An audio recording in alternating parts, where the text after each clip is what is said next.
Bonsoir à tous, bienvenue dans cette vidéo. Alors aujourd'hui exceptionnellement on va parler d'un sujet d'actualité où je pense que tout le monde en parle, donc du virus, enfin du coronavirus.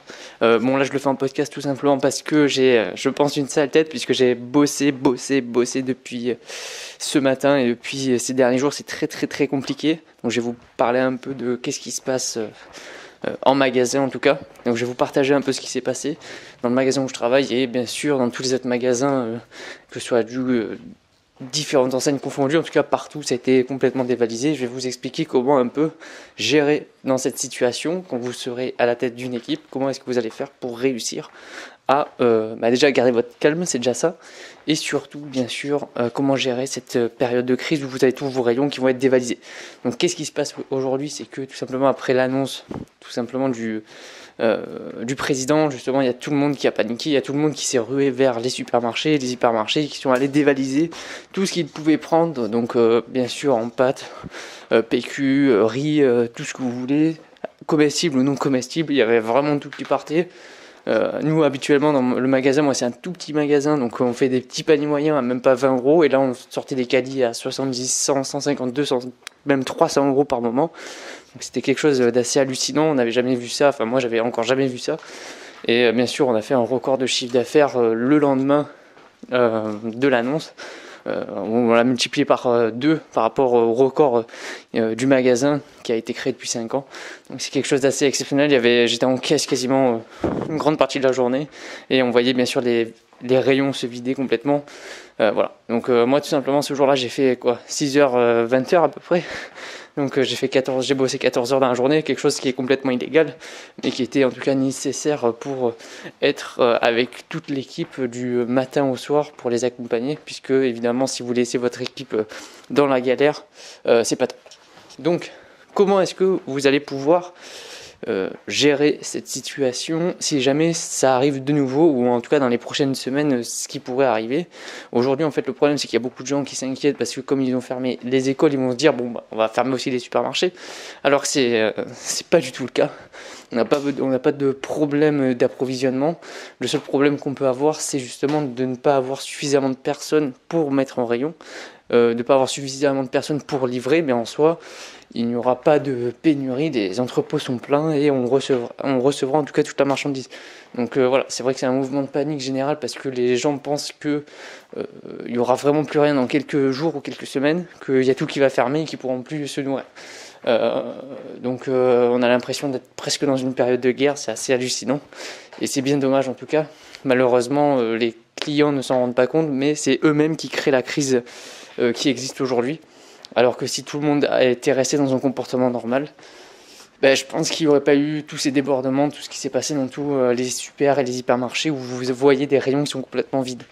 Et vous savez ce qui est incroyable, c'est que là-dedans, en fait, vous avez plein de gens qui vont vous dire ouais, tout le monde, ils sont fous et tout, qu'est-ce qui leur arrive et tout. Et quand vous regardez en fait leur caddie, et dedans vous avez aussi une dizaine de paquets de pâtes là-dedans. Donc vous comprenez pas trop pourquoi est-ce que cette personne elle se plaint de l'attitude des autres alors que le client lui-même réalise la même chose. Et à chaque fois ils vont se dire bon c'est parce que comme tout le monde le fait par précaution. Mais le problème c'est que si tout le monde le fait par précaution, vous arrivez à ce qui arrive aujourd'hui, c'est-à-dire des magasins complètement vides, des caddies pleins et des gens qui sont affolés parce qu'ils croient qu'ils vont forcément, on va fermer le magasin alors qu'on va pas le fermer et on va bien être livré. C'est juste un truc de dingue.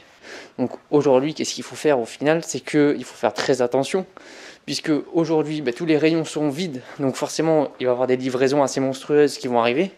Et comme vous le savez peut-être, dans la plupart des supermarchés ou hypermarchés, toutes les commandes sont quasiment en automatique, donc par des logiciels, ce qui fait qu'elles sont basées sur les ventes soit l'année dernière et tant mieux, ou sinon des dernières semaines.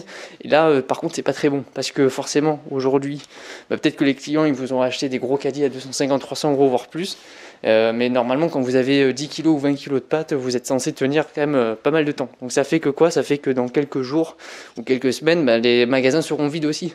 Enfin vides de clients cette fois-ci, puisqu'ils n'auront plus besoin d'acheter.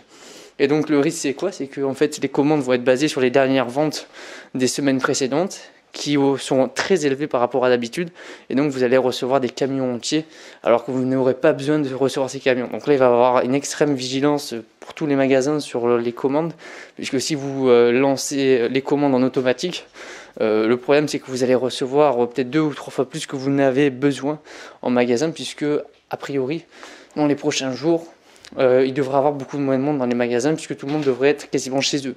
Donc voilà, c'est un point d'attention à avoir. Là où il faut faire très attention, c'est bien sûr, il va falloir prioriser. Donc actuellement, par exemple, il y a tellement de monde en fait que vous n'êtes pas suffisamment nombreux dans le magasin, et donc il va falloir mettre de côté certaines tâches, et au contraire, il va falloir prioriser certaines tâches. Donc par exemple, vous allez aller remplir le rayon pâtes, PQ, riz, tout ce que vous voulez, même épicerie sucrée et salée, les deux ça fonctionnait, le frais, etc. Et il y a peut-être certaines familles de produits que en fait vous allez recevoir les palettes, mais vous allez les mettre derrière et vous n'allez pas les traiter parce que c'est pas urgent. Donc là, c'est là où c'est à vous, en tant que responsable, de pouvoir dire qu'est-ce qui est urgent, qu'est-ce qui n'est pas urgent. Et en fait, ce qu'il faut se dire, c'est à chaque fois que vous allez faire une mission, se demander est-ce que c'est urgent ou pas. Par exemple, normalement, on fait un fasting de partout. Là, je peux vous garantir qu'on n'a même pas le temps de traiter les palettes. Donc forcément, le fasting, on l'oublie complètement.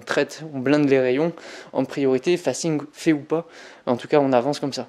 Et on ne va pas se concentrer sur les détails, mais ce qu'on appelle les 20-80. Donc tout simplement 20% des tâches les plus importantes du magasin qui vont vous rapporter la plupart de votre chiffre d'affaires. Donc ça, c'est un petit point que je fais aujourd'hui. Alors non pas pour vous expliquer ce que c'est que cette crise, mais surtout pour vous expliquer un peu comment ça se passe actuellement en magasin et comment un peu réagir en vous positionnant non pas en tant que client, mais en tant que bien sûr que manager ou en tant que responsable ou employé dans un magasin. Comment est-ce que vous pouvez vivre ce type de crise si ça se reproduit, puisque probablement que ça se reproduira dans un temps, quelques mois, quelques années, quelques dizaines d'années, on ne sait pas, mais forcément ça se reproduira un jour ou l'autre, puisqu'il y a de plus en plus de mouvements de panique à cause notamment des médias, des réseaux sociaux qui amplifient tout ça malheureusement. Donc d'ailleurs, moi j'ai une très bonne technique pour éviter d'avoir un stress inutile. Vous arrêtez tout ça. Moi depuis au moins une semaine ou deux, je regarde même plus les informations, je regarde même plus sur internet ce qui se passe, donc je suis au courant de rien, et au moins je me sens très tranquille.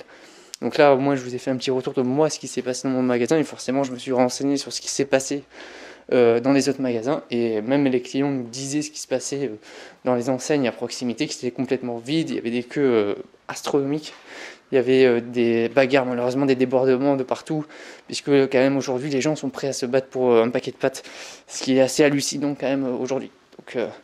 Donc voilà, c'était un petit retour de ma part. Dites-moi un peu ce que vous en avez pensé, ce que vous auriez fait si vous étiez dans cette situation. Est-ce que vous avez été mis en difficulté ou non, parce que peut-être que vous avez travaillé ou pas. Et quel est votre point de vue justement sur ce sujet. On se retrouve très bientôt pour une nouvelle vidéo. N'oubliez pas bien sûr de vous abonner à la chaîne et à bientôt. Bonne chance à tous, bon courage pour ces prochains jours qui pourraient s'annoncer assez difficiles. Allez, bye.